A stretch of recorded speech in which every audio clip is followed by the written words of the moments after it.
Le Moyen-Orient vient de vivre un nouveau tremblement de terre majeur, résume le site d'information américain Axios.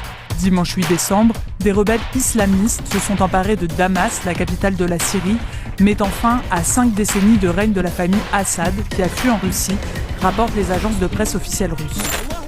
Leur offensive avait débuté le 27 novembre dernier depuis la région d'Idlib, en grande partie sous leur contrôle depuis 2015, et s'était étendue aux régions d'Alep, de Hama et de Homs, avant finalement d'atteindre Damas. À l'origine de ces attaques, le groupe islamiste Hayat Tahrir al-Sham, dit HTC, affilié pendant plusieurs années à Al-Qaïda, le groupe affirme désormais vouloir unir le peuple syrien et dit même tolérer les minorités ethniques et religieuses. Mais qu'en est-il vraiment ?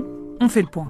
L'organisation Hayat Tahrir al-Sham voit le jour début 2012 sous le nom de Front al-Nosra. Selon le New York Times, il est alors composé de djihadistes de l'État islamique d'Irak, ancêtre de l'État islamique, pour créer une branche syrienne du groupe et instaurer un califat islamique local dans le pays. Les deux entités se brouillent en 2013 et le Front al-Nosra prêtera finalement allégeance à Al-Qaïda.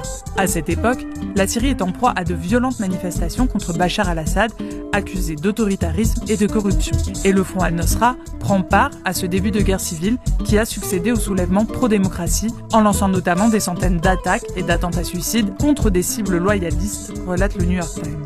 Très vite, le groupe extrémiste devient l'une des factions rebelles les plus importantes et les plus influentes du pays, parvenant, en 2015, à prendre le contrôle de la province d'Idlib, au nord de la Syrie. L'année suivante, le chef du Front al-Nosra, Mohamed al-Joulani, rompt ses liens avec Al-Qaïda et le groupe prend alors le nom de Front Fatah al-Sham. Le New York Times note plusieurs raisons à cette rupture. D'abord des différences politiques. Alors qu'Al-Qaïda s'est fixé pour mission principale un djihad mondial, le Front al-Nosra entendait plutôt se concentrer sur la Syrie et le renversement de Bachar al-Assad, estime le quotidien américain. Citée par le Wall Street Journal, une chercheuse de l'ONG International Crisis Group affirme également que Joulani n'est pas un chef religieux, mais bien un homme politique prêt à marchander, très ouvert à la négociation sur de nombreux sujets, sauf la lutte contre le régime de Bachar al-Assad.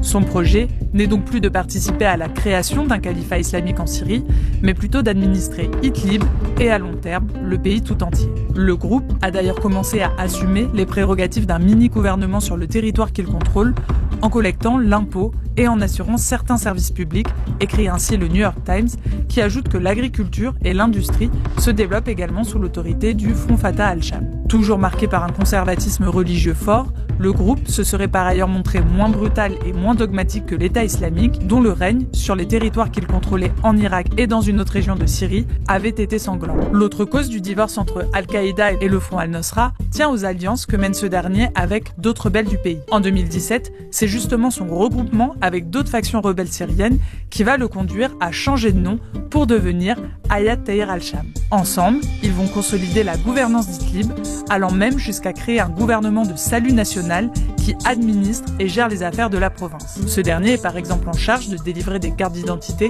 aux résidents de la région, rapporte un communiqué des Nations Unies. Des changements que certains médias et spécialistes de la Syrie soupçonnent d'être une pure stratégie de communication. Il est difficile de dire dans quelle mesure la transformation de Joulani est sincère ou si ses appels à la modération ne sont pas un pur calcul destiné à endormir les Syriens et les Occidentaux de façon à être libre de ses mouvements dans sa lutte contre le régime d'Assad, écrit le Wall Street Journal. Mais dans la province d'Idlib, le groupe, composé aujourd'hui d'au moins 20 000 combattants, cultive un discours religieux extrémiste et gouverne la vie des gens dans un mélange de répression sanglante et de manipulation rappelant les régimes dictatoriaux, explique le site syrien d'opposition Al-Jumhuriyya.